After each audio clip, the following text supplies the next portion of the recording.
The silence before the barrage was the worst part. In those final moments of night, Hive Tarsid lay in a deathly quiet, broken only by the distant rumble of thunder that wasn't from any storm. I crouched behind a makeshift barricade of blasted rockcrete and twisted steel, clutching my laser so tightly my gloved knuckles ached. My heart thudded in my ears, each shallow breath fogging the inside of my rebreather mask. The sky above the hive spires was shrouded in a murky haze of smoke and ash, turning the approaching dawn into a sullen red glow at the horizon. We all knew what that glow meant. Another day in hell, another day in the Emperor's service that might be our last. I stole a glance down the line of our defensive perimeter. Haggard faces of fellow guardsmen emerged from the gloom, dimly lit by the red glow of the impending dawn. They were smeared with soot and caked with the grime of weeks-long siege. 50 hours without restful sleep, bodies pushed past the limits of exhaustion. Yet none of us dared to close our eyes for more than a minute at a time. Somewhere out in the darkness beyond our lines, the heretics were gathering. We could sense them even when we couldn't see them. It was a feeling like ants crawling under the skin, a prickling dread that we tried to drown with whispered litanies. I ran a thumb over the small medallion of the Imperial Aquila hanging on a chain inside my collar. It was a simple habit I'd picked up in these last few days, a silent prayer in motion. "Emperor, give me strength," I murmured under my breath. My voice sounded alien through the vox grill of my mask. Just ahead, on the other side of the rubble barricade, the avenue leading into the Hive's central district was littered with craters and the shattered remains of our forward post. We had fought and died for every meter of that street in the past week, only to yield it inch by inch. Now this rubble was all that separated us from the oncoming tide. Somewhere to my right, a soldier let out a low cough, a wet, raspy sound that cut through the silence. It was Janan, my closest friend in the regiment, and the last of my original squad still alive. He caught my eye and gave a weak smile behind his dirt-streaked respirator lenses.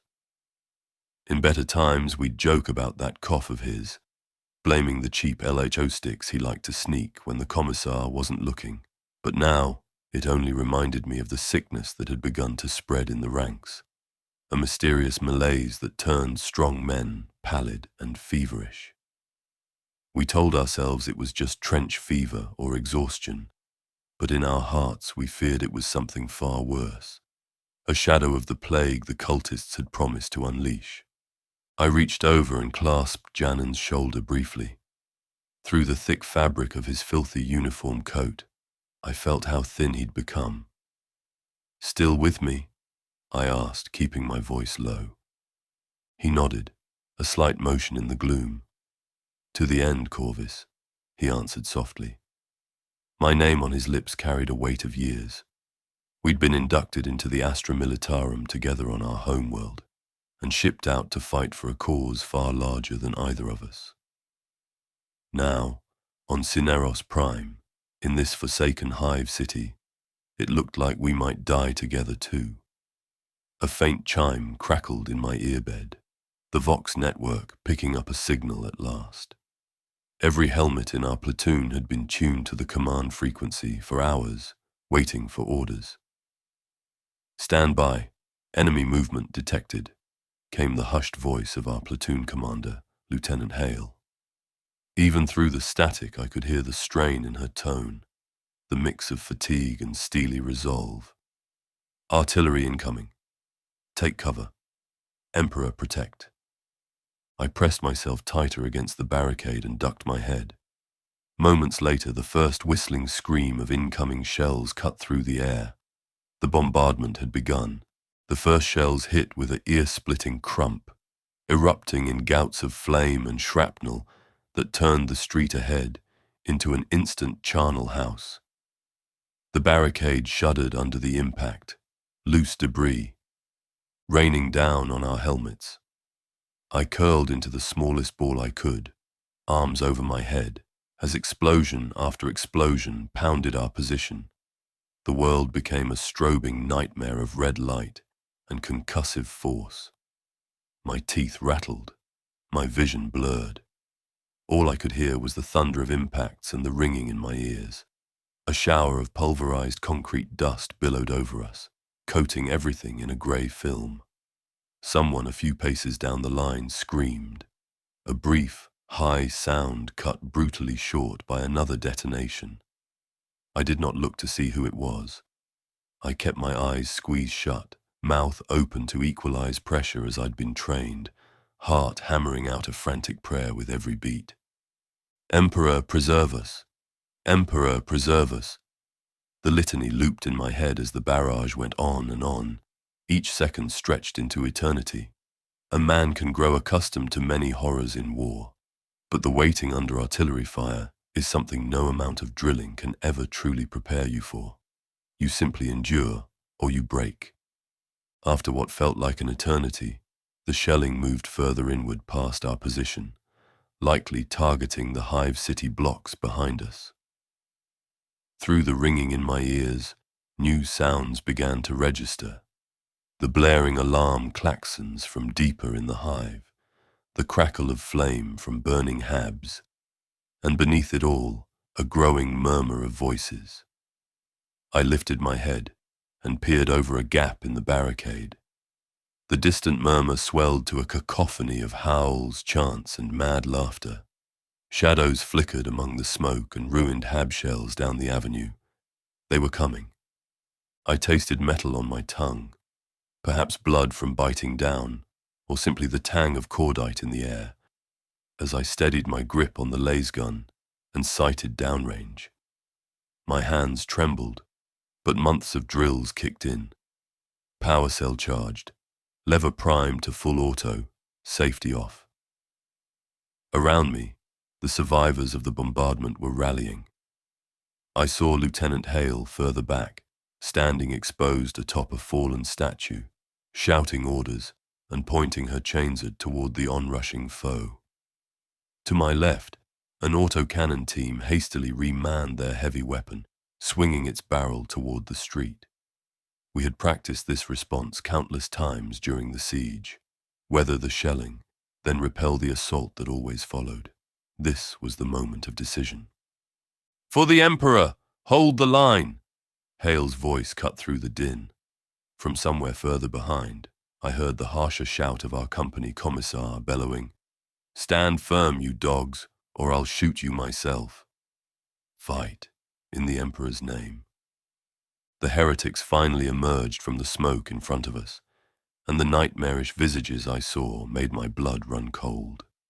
They were once human, workers and citizens of this very hive, now twisted by the madness of chaos. They charged forward with wild abandon. Some wore scraps of PDF uniforms or miners' overalls daubed with fetid symbols. Others were shirtless despite the chill dawn air, their pale flesh tattooed or branded with the mark of their foul god, a crude, fly-ridden skull motif that glistened wetly as if the wounds were fresh. Many waved makeshift weapons, sharpened pipes, rusted blades, while others leveled stolen autoguns and crude stubbers in our direction. And behind them all came an ululating chant, dozens of voices screaming in unison, a blasphemous hymn that made my stomach turn. "Father Nurgle, bless our despair. Father Nurgle, we gift you our pain." They were almost upon the nearest craters when Lieutenant Hale gave the order to fire. "Open fire! Cut them down!" Our barricade erupted in a storm of las blasts and tracer fire. I squeezed the trigger and felt my laser gun buck against my shoulder, spewing red streaks of light into the dawn gloom. The recoil was familiar, comforting in its own way, something solid to hold onto amid the madness. Through my gun sight, I caught a glimpse of the first rank of cultists being scythed apart. The heavy autocannon to my left thudded out a rapid rhythm, its shells tearing gouges through the charging mob, spraying limbs and ichor across the ruined street. Enemy gunfire answered us, wild and mercifully inaccurate at first. Puffs of dust and sparks erupted around my head as slugs hit the barricade. I heard a grunt nearby as a guardsman went down, clutching his throat as dark arterial blood sheeted between his fingers. He gurgled a wet exhale, eyes bulging behind his visor, and collapsed at my feet. I forced myself not to think about him, and kept firing, aiming center mass at every silhouette I could pick out in the chaotic melee ahead. The range closed to mere dozens of paces. The cultists scrambled over the shell holes and debris, seemingly oblivious to their own losses. I saw a woman, little more than a girl, lunging toward us with a butcher's cleaver raised high, half her face burned away by a last shot, yet she still shrieked praise to the plague god with raw vocal cords. A 3-round burst from my rifle caught her square in the chest, and she went down, disappearing underfoot as more clambered over her body. To my right, a frag grenade sailed out from our lines with a trail of smoke, detonating among a cluster of onrushing attackers and vaporizing them in a burst of red mist and shrapnel. For a moment, it looked as if we might hold. The sheer volume of our disciplined fire was punishing the horde. But chaos is nothing if not relentless.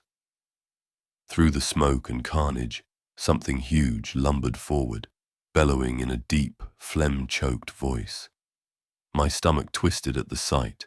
A massive mutant brute, easily twice the height of a man, and many times the mass.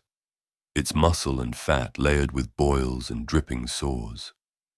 The thing carried a slab of metal that had once been a manufactorum door, wielding it like a shield, and in its other hand was an enormous cleaver caked in rust and dried blood. Behind this monstrosity, more figures swarmed, these clad in scraps of armor and spiked metal, possibly renegade PDF troopers or enforcers turned cultists, providing the beast covering fire with their rifles as it advanced.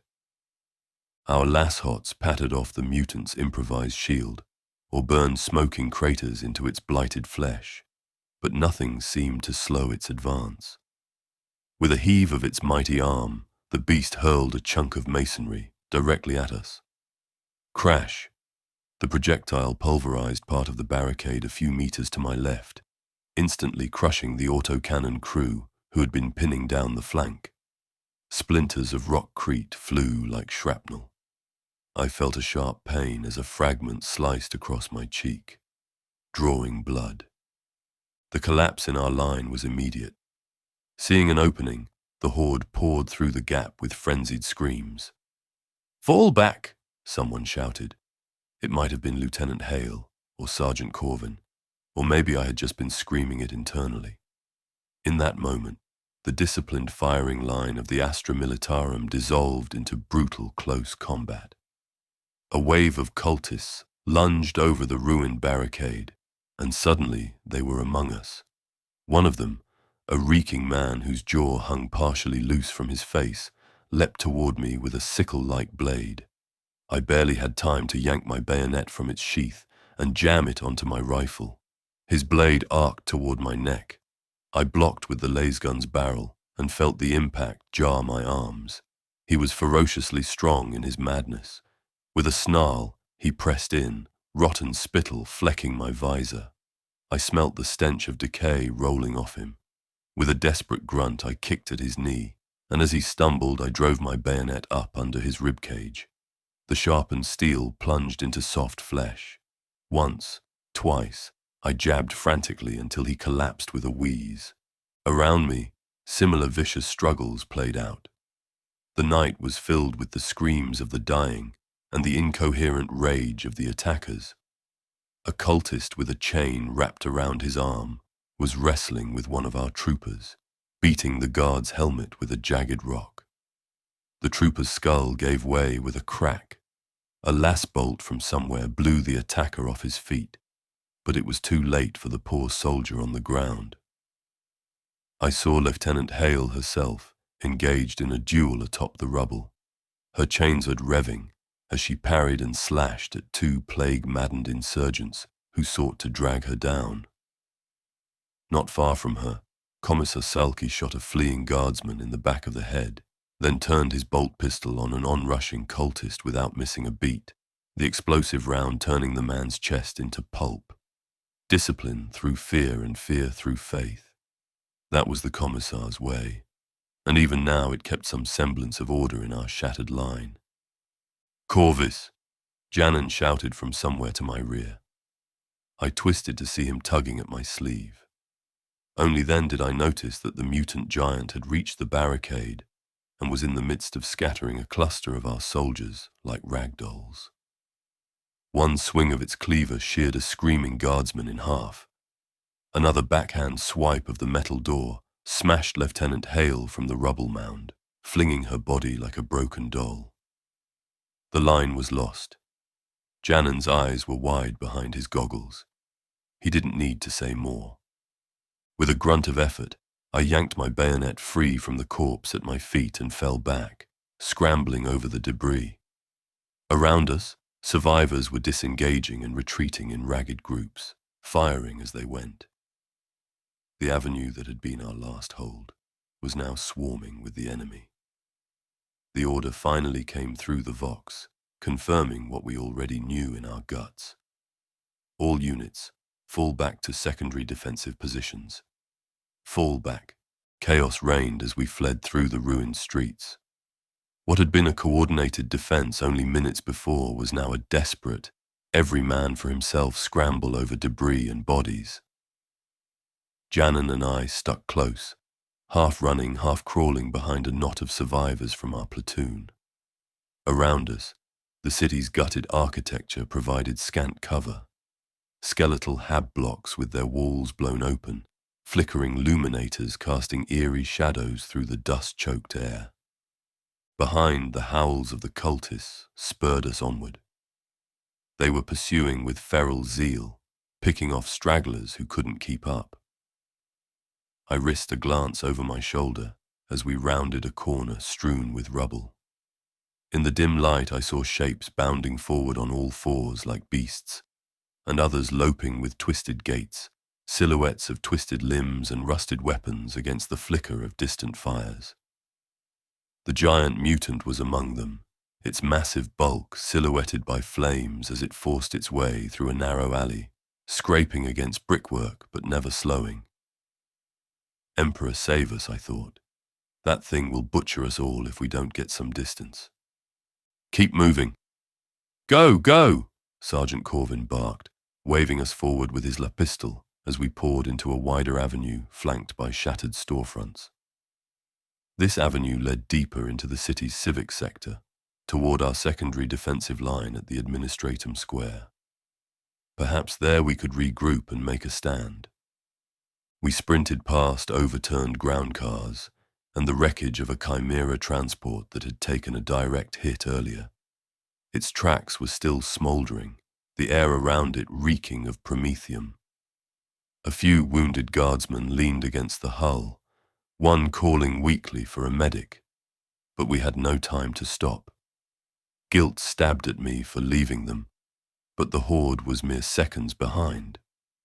The square finally opened up before us, a broad plaza once decorated with grand statues of Imperial heroes and lined by columned administratum buildings. Now it was a scene of devastation. Craters pockmarked the marble tiles. One of the statues lay toppled and broken in the center. Yet to my relief, a handful of tanks and heavy weapons were arrayed at the far end, their outlines illuminated by muzzle flashes. The secondary defense was already engaged in a furious firefight. Evidently the cultists had pressed this far on other fronts too, and our forces here were fighting for their lives. A Lehman Russ battle tank sat entrenched behind sandbags, its turret thundering with repeated blasts as it fired point blank into an unseen target. Nearby, a squad of soldiers manned a heavy bolter nest, the gun's rhythmic thump-thump-thump sending explosive rounds screaming down a side street. Tracer fire from dozens of lasguns crisscrossed the square, which crawled with figures in close combat. It was impossible to tell which side held the upper hand. It looked like utter chaos. Bodies and muzzle flashes intermingled in the smoky gloom. As we stumbled into the periphery of the square, a group of friendly armsmen beckoned us over behind a low wall that had once been the facade of a monument. We collapsed into cover beside them, gasping for breath. A corporal with a blood-soaked bandage across his forehead yelled, "You lot from the 301 Steep? Glad you made it out. Lines holding by a thread here. Commissar's rallying anyone he can in the center. If you can still shoot, take up positions." Janan and I nodded, too winded to reply.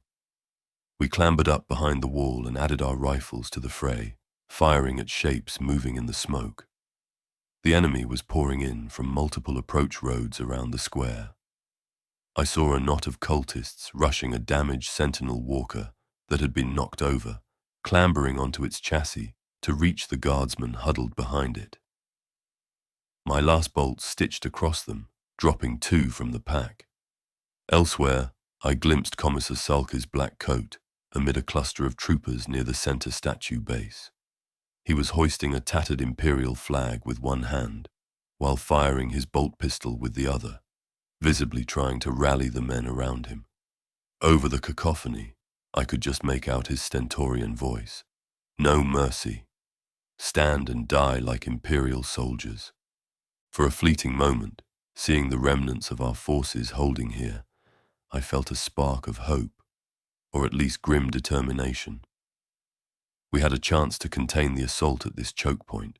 Our tank and heavy weapons gave us a temporary edge. That hope was short-lived. From the side street to our left came a blinding green flash and a crack of energy. A foul stench of ozone and decay washed over the square.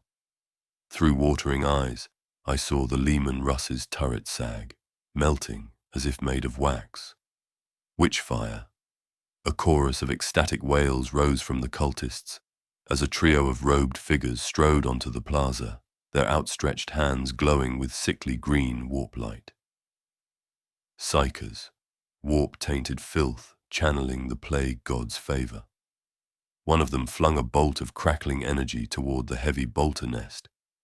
The green lightning arced between the crew, and they collapsed, convulsing as their flesh bloated and flies swarmed from their mouths. An icy terror gripped me. Ordinary heretics we could kill with las and blade, but how were we to fight against this unnatural sorcery?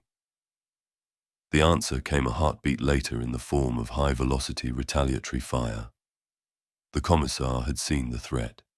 A single sharp crack from his bolt pistol, and one of the witch's heads exploded like a rotten fruit, spraying foul ichor. A guardsman beside the commissar hefted a long-barreled sniper rifle, likely a Vindicare pattern rifle from a fallen marksman, and squeezed off a shot that took a second psyker in the chest, dropping the screaming man in a heap of robes. The third witch hissed and began to cast another sickly bolt, but a concentrated volley from half a dozen lasguns turned his body into a charred husk before he could complete the incantation. But the damage was done. The moment our heavy support faltered, the enemy surged. The giant mutant barreled into the square with a roar, leading a new wave of plague-maddened zealots. I saw the Lehman Russ tank trying to traverse its damaged turret toward the beast. Before it could fire, the mutant was upon it, swinging that massive cleaver. With a horrendous screech of metal, it brought the blade down onto the tank's exposed engine block, cleaving through armor plating by sheer brute force. Sparks and flame erupted as the engine ruptured. The beast wrenched its cleaver free, hauling out tangles of metal and cables along with it. The proud Lehman Russ shuddered to a halt, smoke belching from its hull. "They've broken through," someone screamed. The left flank collapsed as cultists overran the bolter nest and began swarming toward the center of the square. Our ad hoc position behind the wall was suddenly becoming exposed. "Fall back." "Into the buildings," Sergeant Corvin ordered. firing a few parting shots before retreating from the wall. Reluctantly, I pulled away from the firing position. As I turned, I saw Janan still firing, oblivious to the call to retreat. "Janan!" I shouted, grabbing his arm. He jolted and looked at me, his face drawn. In that momentary lull, I noticed how badly his hands were shaking. Whether from exhaustion, fear, or the sickness, I did not know. Together we backed away as the first cultists began clambering over the wall we'd just abandoned. Suddenly, a terrific explosion knocked us both off our feet. I hit the ground hard, ears ringing, vision swimming. For a few seconds I thought another artillery shell had struck us, but as I pushed myself up, I realized it was the Lehman Russ. The tank's ammunition stores had ignited, likely from the engine damage, and it blew apart in a massive fireball. The shockwave tore across the square, flinging friend and foe alike aside.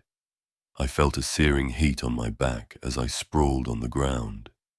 Bits of metal rained down. A chunk of debris clanged off my shoulder guard, numbing my arm. Dazed, I tried to get my bearings. Where was Janan? I crawled a few feet, coughing on smoke, until I found him crumpled near a shattered stretch of masonry. He was moving, thank the throne. Blood trickled from a gash on his forehead, but he was conscious. I hauled him up with my good arm. All around us was chaos, swirling dust, flames, bodies. The square was effectively gone, turned into a hellscape. Any semblance of command and control had disintegrated. Through the drifting smoke, I could make out groups of survivors scattering down alleyways and service roads branching off the plaza.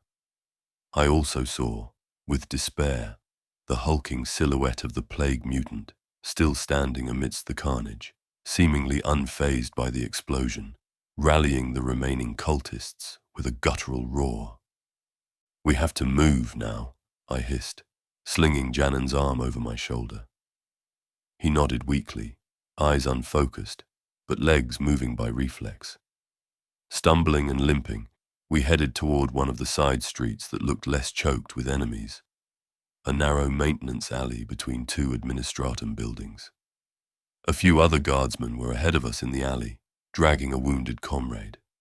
Beyond them, only darkness and the unknown depths of the Hive city.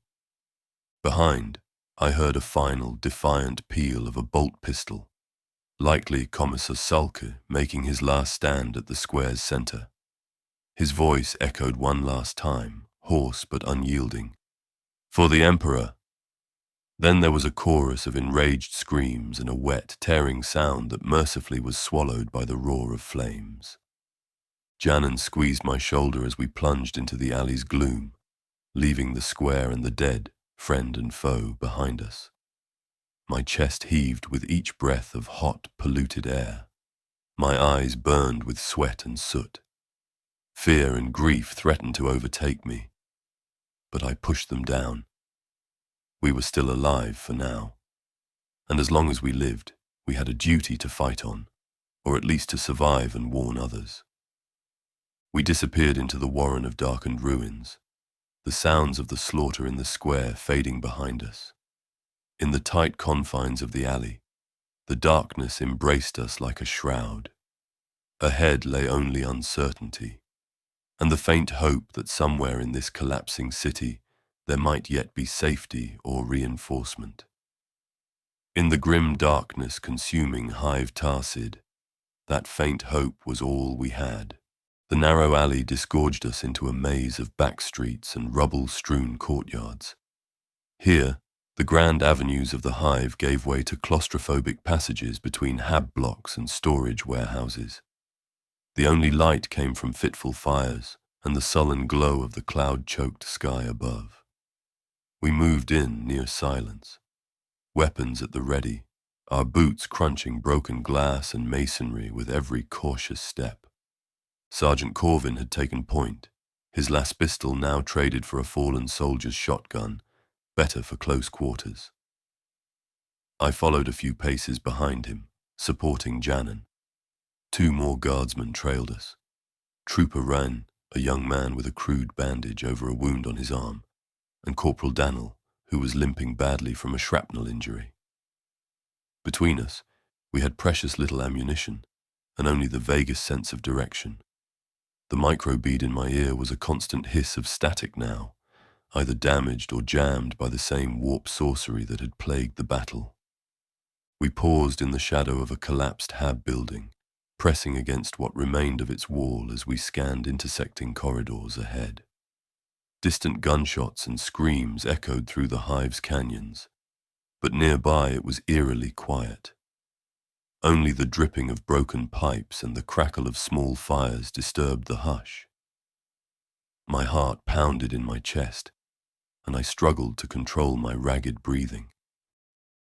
Stay alert, I told myself. The enemy could be anywhere. Corvin held up a clenched fist, motioning for us to halt. We crouched, half hidden behind a fallen column. He peered around the corner of the alley, then quickly pulled back. He gestured to us and mouthed silently, "Enemies."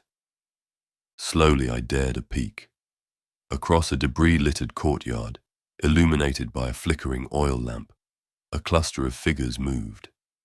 A handful of cultists were prowling among the ruins there, likely searching for survivors or loot.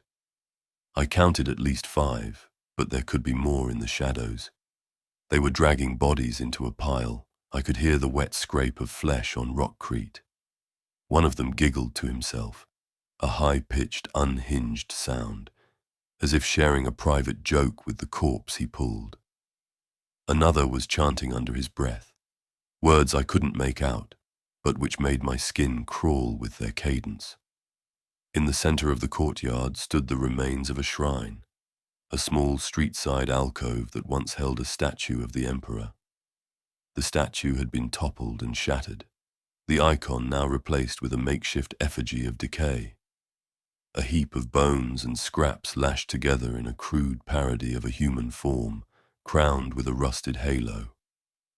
The sight of that blasphemy filled me with a swell of anger that momentarily drowned out fear. Corvin leaned close and whispered, barely audible, "We detour around. No engagements unless necessary." We all nodded in agreement. There was no sense in fighting if we could avoid it, not now. Our mission, if one could call it that, was survival and regrouping. Any skirmish could be our last. Keeping low, we crept away from the courtyard, taking a different narrow lane between 2 hab units.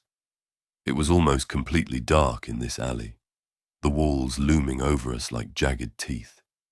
We navigated by feel and by the scant light filtering from distant fires. The stench of mildew and sewage was thick here. I realized we might be near the sump pumps or a lower industrial sector. Jannon's breath was labored, and I felt him lean heavier on me with each step.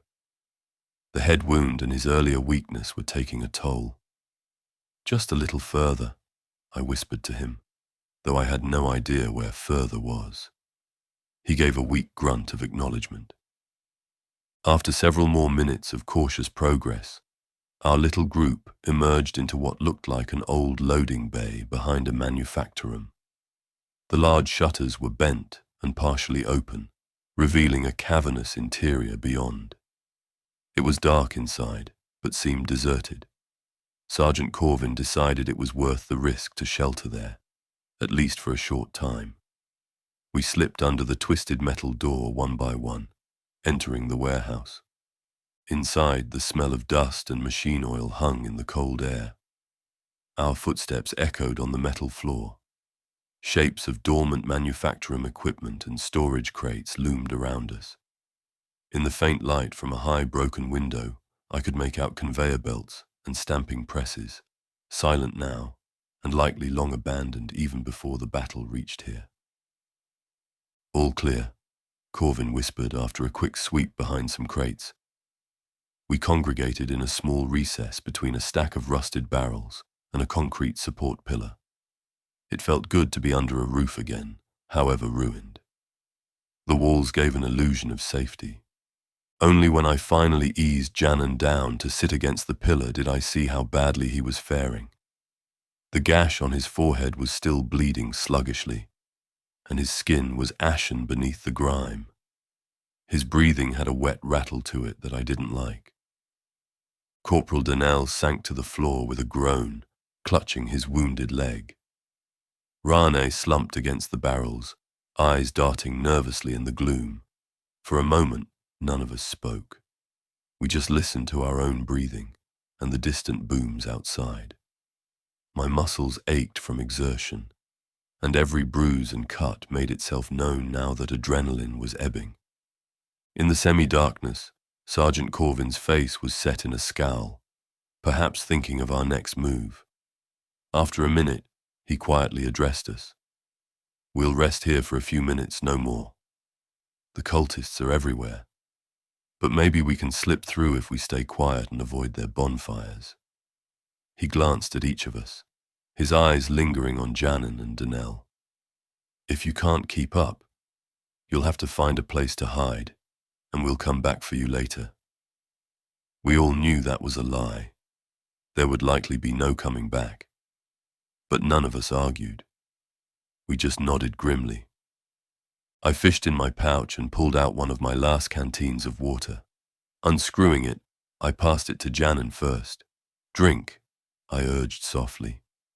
He did so, trembling hands bringing the container to his cracked lips. I could hear him swallow with difficulty. I offered water to the others. Rane took a sip. Daniel waved it off with a pained shake of his head. In that quiet moment, I became acutely aware of the muffled sobbing of someone in the distance, perhaps echoing in the streets outside or another part of the warehouse. It was impossible to tell how far. It sounded like a child or a woman, a thin wail of despair that rose and fell. My stomach turned. Civilians. We hadn't seen many, but some still remained, trapped in this nightmare. There was nothing we could do for them. We could barely save ourselves. I closed my eyes for a second, trying to shut out the sound and the encroaching sense of helplessness. Absent-mindedly, my fingers found the Aquila medallion at my neck again. I mouthed a silent prayer. "Emperor, watch over them and over us. Guide our steps through this darkness." It would have to be enough. After a brief rest, we would move again. We had to keep moving. Somewhere ahead, if any hope remained in this hive, we would only find it by pressing on. We had barely re-entered the streets when the true horror of the cult's plague revealed itself.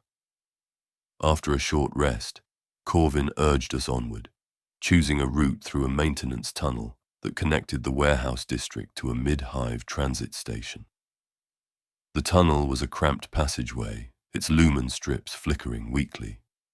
We moved in a single file, Corvin leading, Rane behind him, then Janan and I, with Donnell bringing up the rear limping. The air in the tunnel was stagnant and foul. Each step splashed in shallow, oily water that had pooled on the floor. Our shadows danced on the curved metal walls. The only sound was our footfalls and the distant hum of failing machinery. About halfway through, I began to hear a new sound, a faint wet wheezing and a soft muttering from behind me. Before I could turn to check, a strangled cry echoed in the tunnel. "Emperor's mercy! Dannel!" Rane shouted. I whirled around to see Corporal Donnell collapsed on one knee, his form illuminated fitfully by Corvin's hand lumen. He was shaking violently. Rane had his rifle half raised in alarm, unsure what to do. Dannel's hands clawed at his own throat as if he were choking. He emitted a guttural, gurgling cough. I could hear fluid rattling in his lungs. In the dim light, I saw his face. Veins bulged dark against his pale skin, and his eyes. "Emperor, save us." His eyes were milky white. Frothy yellow bile dribbled from his lips. "Dannel!" Sergeant Corvin stepped toward him, shotgun still in hand but lowered. Dannel convulsed. then slowly raised his head to look at us. His mouth pulled open in an unnatural grin, tearing at the corners as more of that foul, yellow ichor oozed out. His voice came out as a grotesque babble, half plea, half laughter. I see him, Father. Bless, bl. His words devolved into a moan. Rane retched at the sight and stumbled back. In that instant, Dan'l lunged. With a horrific, animalistic snarl, the infected corporal threw himself onto Rane, knocking them both into the shallow water.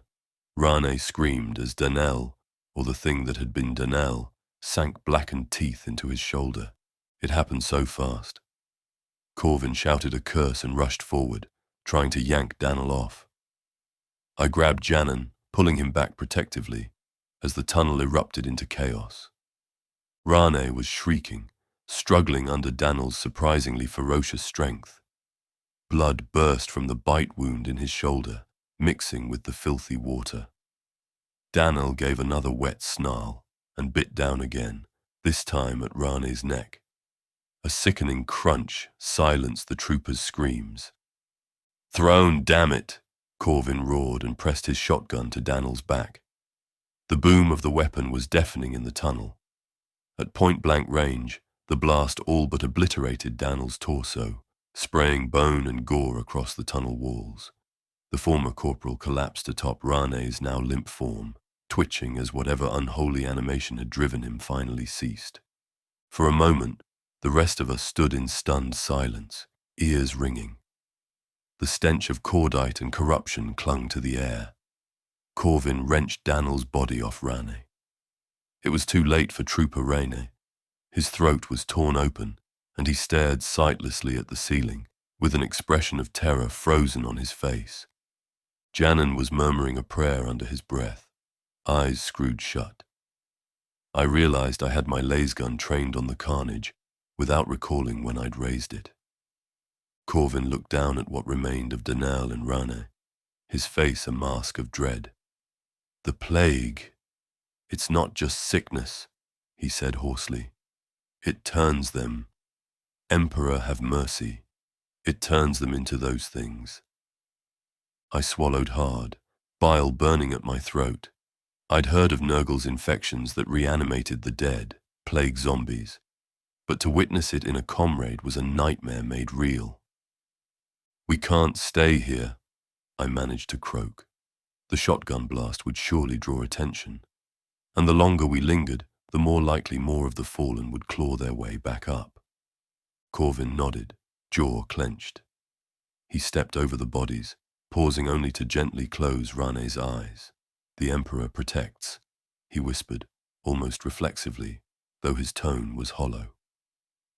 As we pressed on down the tunnel, our group now dwindled to 3. I felt a cold dread settling into my bones. This was a fate worse than death, to become a mindless husk serving the plague god's whims. I found myself touching my own face, as if to reassure that I still felt normal. But in the darkness, doubt gnawed at me. We had all been exposed to the miasma of the battlefield. Was it already inside us too, waiting to take hold? I glanced at Janan, who trudged beside me in silence. He had not said a word since the tunnel incident. In the dim light, I could not read his expression fully, but his breathing sounded labored. Fear stabbed at my heart. Please, Emperor, not him too. With renewed urgency, we hurried through the remainder of the tunnel, emerging into the flickering amber emergency lights of the transit station.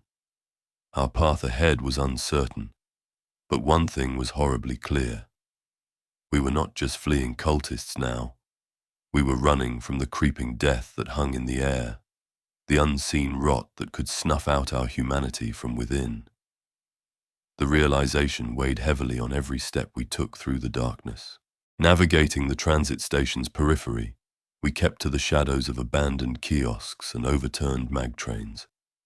The wide concourse was littered with debris and the bodies of those who had sought refuge here. Dozens of civilians and transit workers caught in the slaughter.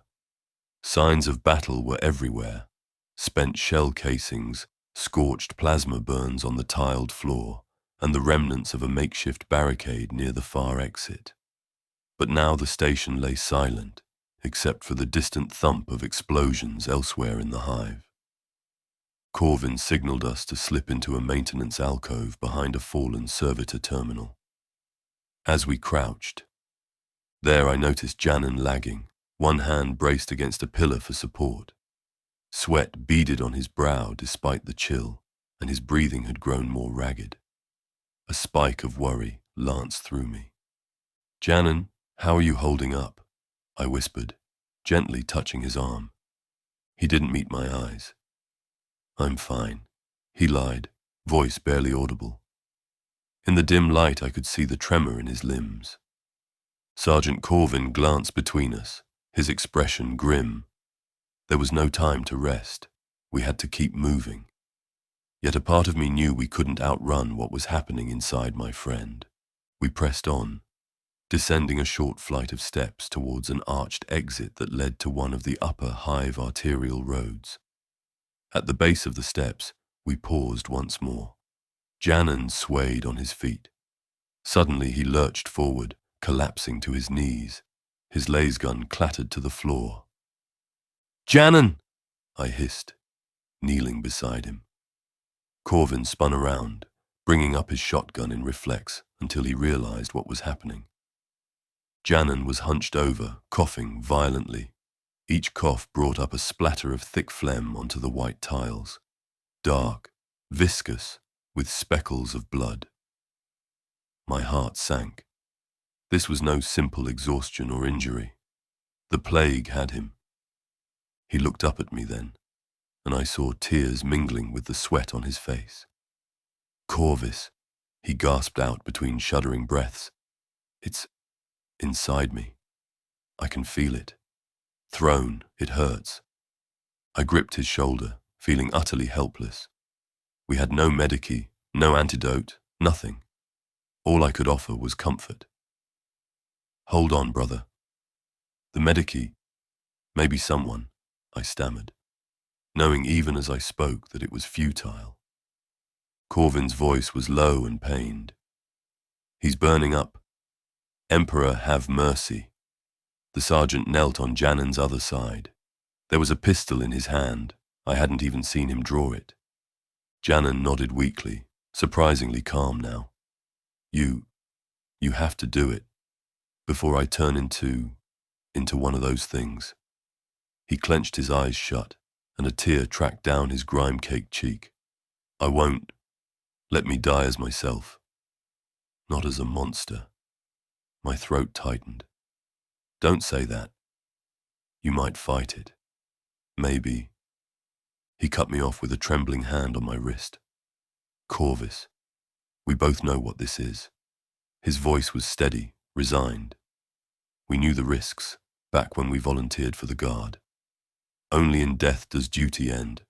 Right?" He tried to smile, but it came out as a grimace of pain. This is my end. Just make it quick, please." I bit back a sob, my vision blurring. This wasn't fair. We had survived so much together, only for him to fall to an invisible enemy. Korvis placed a reassuring hand on my shoulder.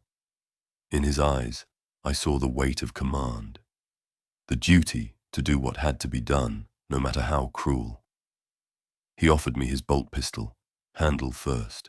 "I'll stand watch," he whispered, giving us space. My hand shook as I took the weapon.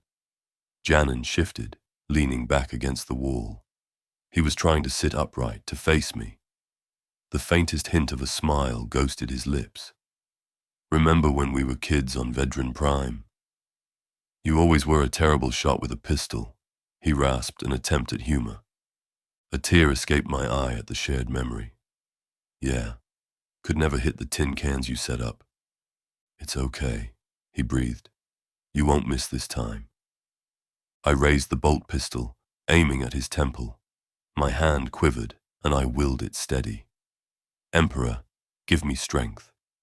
The same words I had whispered earlier, now echoed as a desperate plea. Janan closed his eyes and began to quietly recite the litany of peace. Emperor, grant me a good death, and cleanse my soul in your light. I joined him, voice cracking. For now my duty is done, and I come to you with a faithful heart. He opened his eyes one last time and looked at me. In them, despite the pain, I saw gratitude and a glimmer of the friend I'd known for years. I mouthed the words, "Forgive me," and he gave a slight nod. The bolt pistol's trigger was surprisingly light. The crack of the shot was thunderous in the confined space, and the back of Janan's head vanished in a mist of blood and bone against the wall. His body slumped sideways, instantly still. I lowered the pistol, choking on a sob that I fought to suppress. We couldn't afford noise or the luxury of grief, but for a few seconds I knelt there, head bowed, the hot tears coming whether I wanted them to or not. Corvin's hand found my shoulder again, gentle but insistent. "We have to move, Korvis," he murmured. There was a tenderness in his tone that cut through his usual stern demeanor. I nodded, wiping my face roughly on my sleeve and handing back his pistol. I took one last look at Janan's body. In the flicker of an emergency lumen, I could almost imagine he was just sleeping, the way we used to catch a few minutes of rest in the trenches, back to back so one would jostle the other awake if the sergeant came. I hoped that, in whatever afterlife awaited, he'd find peace and the Emperor's embrace. "Goodbye, my friend," I whispered, then forced myself to turn away. With heavy hearts, we left Janan's body in the alcove. There was no time for rites, or even to mark the spot. His blood joined the countless others soaking into the rockcrete of Hive Tarsid. Corvin and I were all that remained of our unit now, perhaps of any organized defense in this quarter. He reloaded his shotgun with a grim expression, and I tightened my grip on my laser gun. The only thing that kept me from collapsing in despair was the burning desire to make Janan's sacrifice mean something. To carry on, even if it was alone, and wreak whatever vengeance I could on the filth that had destroyed our world. We stepped out through the archway into the shattered street beyond. Overhead, the Hive's distant upper reaches burned, raining embers like false stars in the smoky sky. The grand thoroughfare ahead was deserted for now, lined with toppled Aquila banners and wrecked vehicles. In the distance, I could see the spire of the Sanctum of St. Dominica, the great cathedral at the city centre, outlined by the glow of fires. Perhaps there, in the house of the God Emperor, we might find some shelter, or at least a fitting place to make our last stand. Without a word, Corvin and I set off toward the cathedral, two lone survivors trudging through a city of the dead. The Sanctum of St. Dominica had once been a beacon of hope in Hive Tarsid, a grand cathedral whose silvered dome and spires could be seen from miles around. Now, as Corvin and I approached its entrance, that beauty lay marred by war. The great arched doors of the cathedral hung ajar, one broken off its hinge. Scorch marks and bullet holes pocked the white marble facade. Statues of saints that lined the entry stairway were shattered, their remnants scattered among shell casings and blood. We ascended the steps cautiously, stepping over bodies of the fallen. I saw robed clergy, their vestments soaked in red where they'd been cut down, and civilians who might have sought refuge here only to meet the same fate. A heavy incense still clung in the air, fighting a losing battle against the stench of death and decay. Inside, gloom prevailed. What few candles remained lit cast a trembling glow on the pews, many of which were overturned or smashed. Sunlight, tinged orange by smoke, slanted through high stained glass windows riddled with holes. Dust motes swirled in the beams.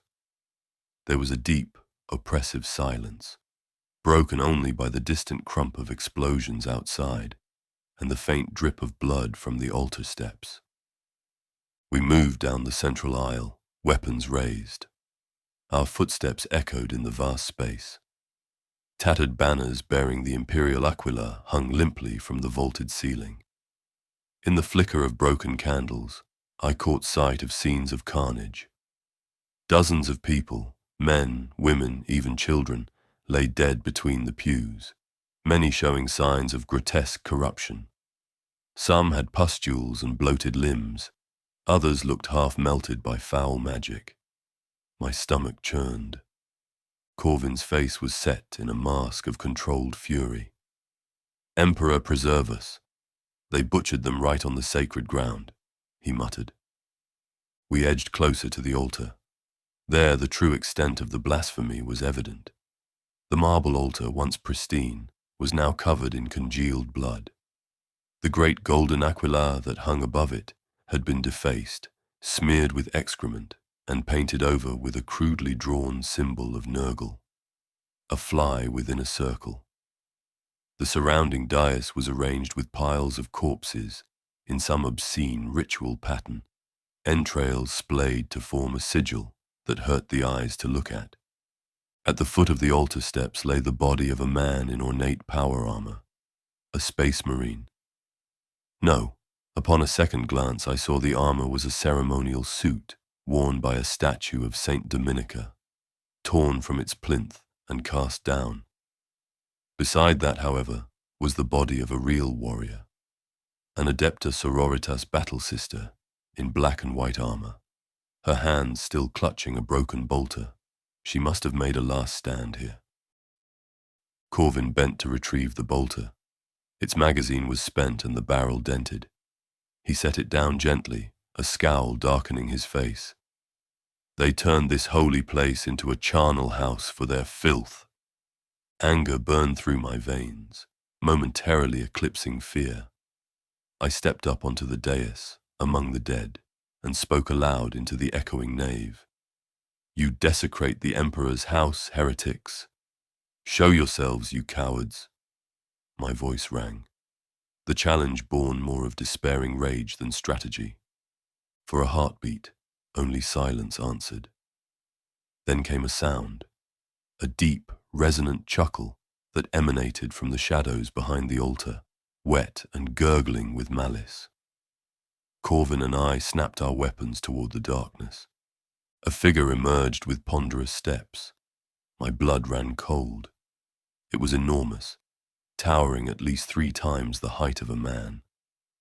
The candlelight revealed a grotesque silhouette, a mountain of bloated flesh, sickly green and pulsating with infection.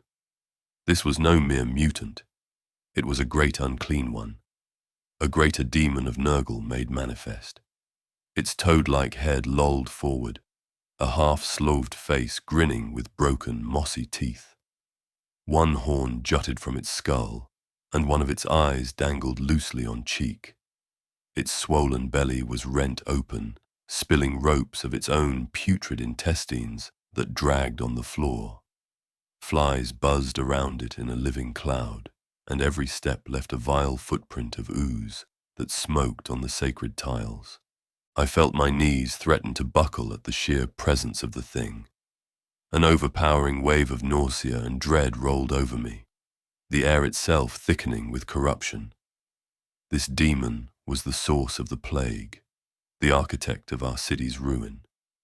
It spoke, its voice a phlegmatic rumble that echoed in my skull more than my ears. "Little morsels, have you come to offer your flesh to Grandfather's garden?" It laughed again, each guffaw a wet, squelching sound. "So much pain in you, so much futile hope." Korvin reacted first. With a roar of defiance, he opened fire, unloading 2 solid slugs from his shotgun into the daemon's bulk. The rounds sank into its blubber with no visible effect, save for eliciting a spurt of foul pus. The creature didn't so much as flinch. It only turned its baleful gaze on the sergeant and extended a clawed hand in a mockery of a welcoming gesture. "Join the blessed congregation," the Great Unclean One gurgled. All are welcome to decay. In a blur, a cluster of smaller shapes shambled out from behind the demon, plague-bearers, its lesser demon attendants. Gaunt, cyclopean figures with pitted swords and distended bellies, their jaundiced eyes fixed on us hungrily. There were 3, no, 4 of them, loping forward. "Fall back!" Korvin shouted, pumping and firing again. One plague-bearer was blown apart by the blast, but the others closed in. I raised my laser gun and fired continuously, red bolts stitching across a plague-bearer's torso. It wailed and fell, dissolving into a pool of slime, but another was already swinging at Korvin with a rusted cleaver. The sergeant parried with the shotgun's metal frame, but the impact knocked him down the steps, where he crashed into a pile of bodies. "Korvin," I yelled, stepping forward and bayoneting the cleaver-wielding demon through its neck. It gargled and evaporated into foul vapor, but the last plague-bearer barreled into me from the side, sending me sprawling amid the remains of slain clergy. I felt its weight on me, a clawed hand scratching at my chest plate, and a slavering maw snapping inches from my face. I struggled, straining to keep those filthy fangs away. Saliva like acid dripped onto my flak armor, sizzling. With a frantic effort, I jerked my sidearm free, a standard-issue pistol, and fired it under the creature's chin. Its head evaporated in a flash of light, and the headless corpse collapsed onto me before melting into sludge. I scrambled up, wiping the burning drool from my armor. The Great Unclean One loomed at the altar, seemingly amused by our desperate fight. It clapped its swollen hands in mock applause. Brave little flies, wriggling so fiercely. Korvin was on his feet again, surprisingly. Though dazed and bloodied, he had retrieved a fallen chainsword, likely the Sister Superior's blade, and revved it to life. With a wordless snarl, he charged at the massive demon, chainsword raised high. "No! Korvin, wait!" I cried, but he was beyond hearing. The sergeant swung the whirring blade into the daemon's calf, trying to hew through its tree-trunk leg. For his courage, he was rewarded with a backhand swipe from the monster. An enormous, boil-encrusted hand smashed into Korvin, swatting him away like an insect. I heard the sickening crunch of his body hitting a stone pillar 20 paces off.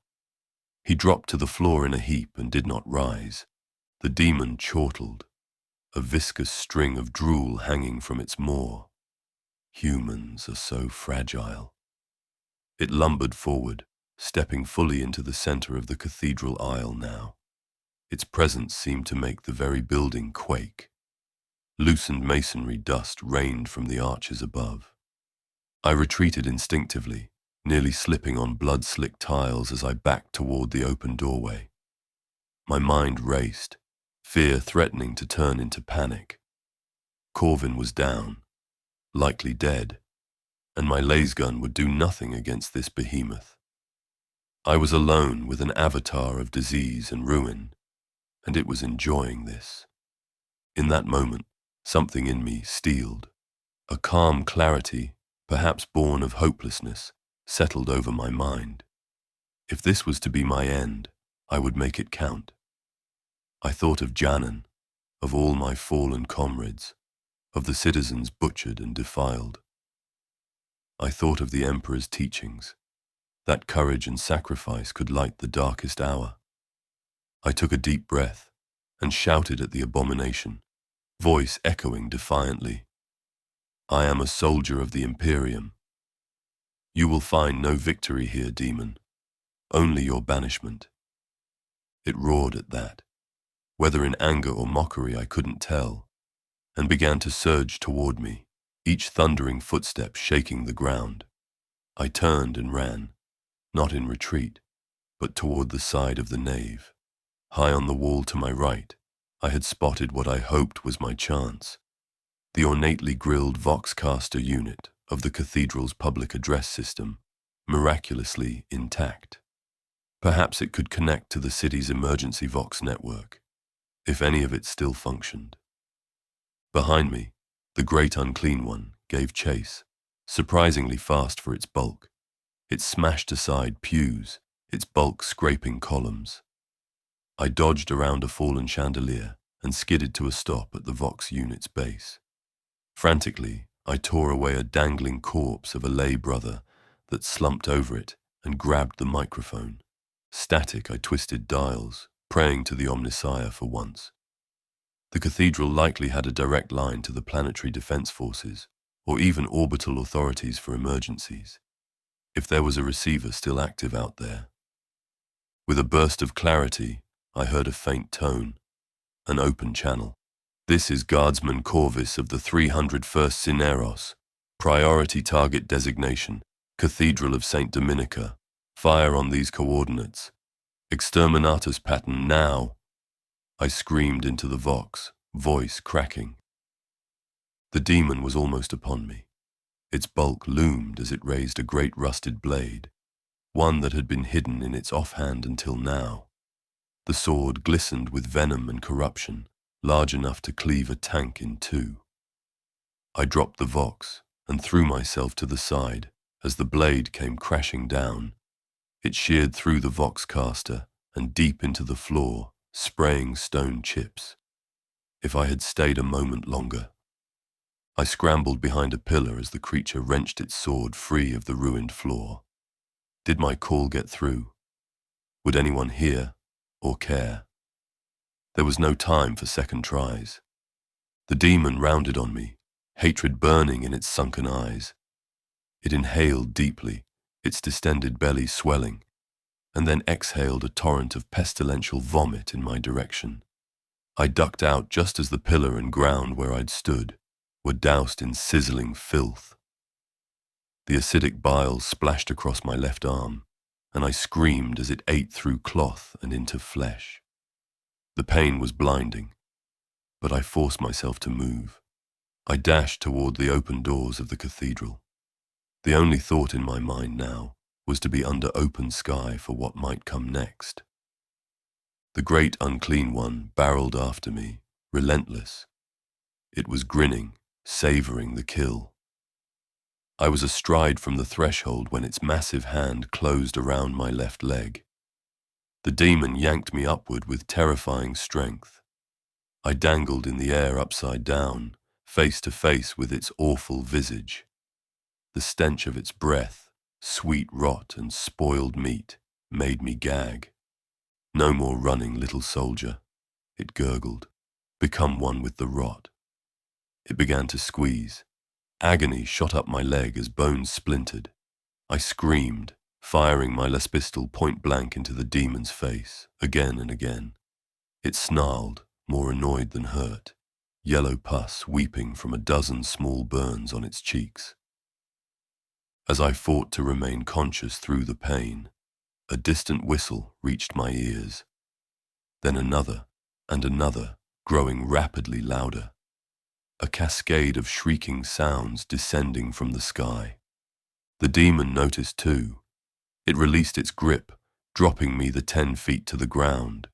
I hit the blood-slick marble with a bone-jarring thud and cried out as my broken leg flared with pain. The creature cocked its head quizzically, as if listening. Then the world exploded. The cathedral entrance disappeared in fire and thunder.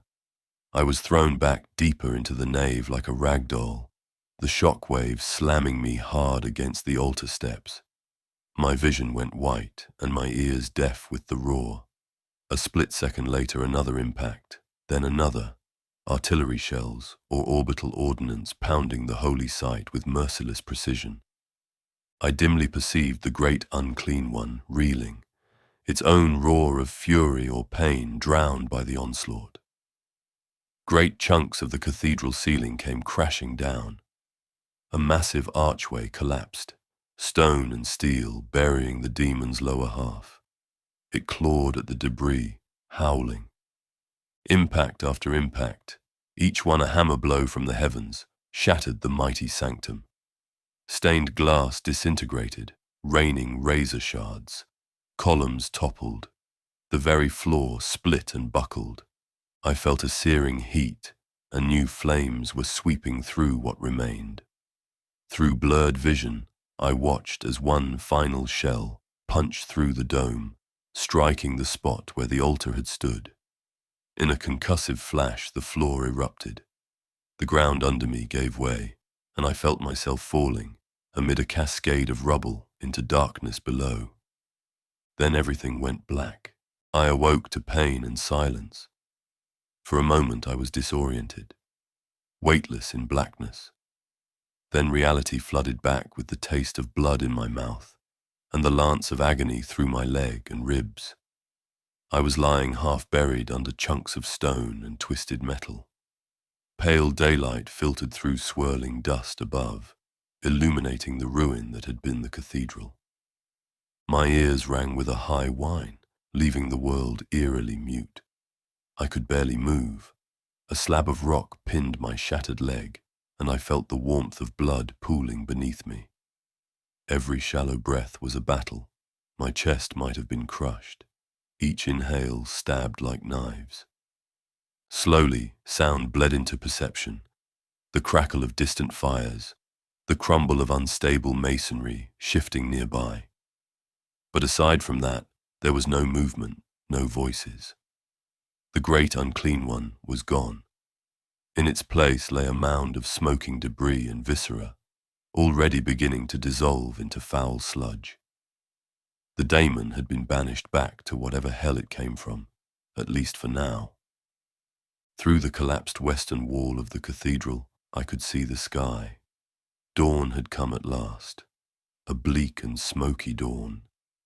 The ashen clouds were painted in hues of red and gold by the struggling sun. It was strangely beautiful, even amid the devastation. I took it as a sign. The Emperor's light breaking through, offering a final solace. I mustered the strength to pull my torso up a few inches, enough to free an arm pinned under me. Each movement wrung a groan from my throat, but I refused to die face down. I wanted to see the sky. Propped against a chunk of marble, I surveyed the scene with dimming eyes. The grand sanctum was a gutted shell. Fires smouldered where pews had been. Of the ornate dome, only a jagged outline remained, framing the heavens beyond. And scattered everywhere were the fallen, cultist and faithful alike, now equal in death. Amazingly, within arm's reach, the golden aquila from above the altar lay in the rubble. It was tarnished and bent, yet as I ran my trembling fingers over it, I felt a weak smile form on my lips. I clutched the two-headed eagle to my chest, its metal slick with my own blood, and gazed upward. I thought of my home and my family.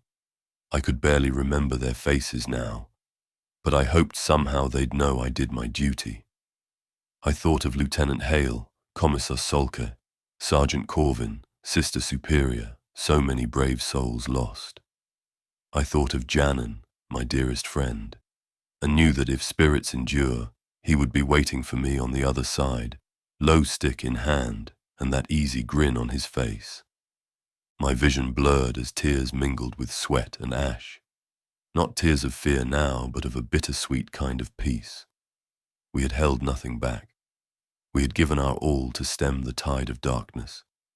In the grand calculus of this unending war, our lives were a small sacrifice, but they were given willingly. A soft sound reached me, static from a Vox unit buried nearby. Through the crackle came a distant voice, perhaps a signal from orbit or another part of the hive, distorted and unintelligible. I lacked the strength to respond, but it was strangely comforting to hear a human voice, proof that the Imperium lived on beyond this broken city. The numbness was spreading through my body, the pain mercifully fading with it. Cold crept into my limbs. I knew the end was near. With great effort I drew a final, shuddering breath. "Emperor, receive my soul," I whispered, the words barely audible even to myself. The aquila in my grasp gave me a last flicker of strength. Only in death does duty end. As my eyes grew heavy, I kept them fixed on that sliver of dawn sky. In its light, I fancied I saw a figure, a silhouette in glowing gold, arms outstretched in welcome. Perhaps it was just a play of dust and sun, or perhaps the Emperor truly watches over us all. My thoughts drifted and stilled, the war-torn world around me receding. I felt no fear, only a profound quiet. In that quiet, I let go. The dawn sky was the last thing I saw, as I gave my life to the Emperor's everlasting care, my duty finally done.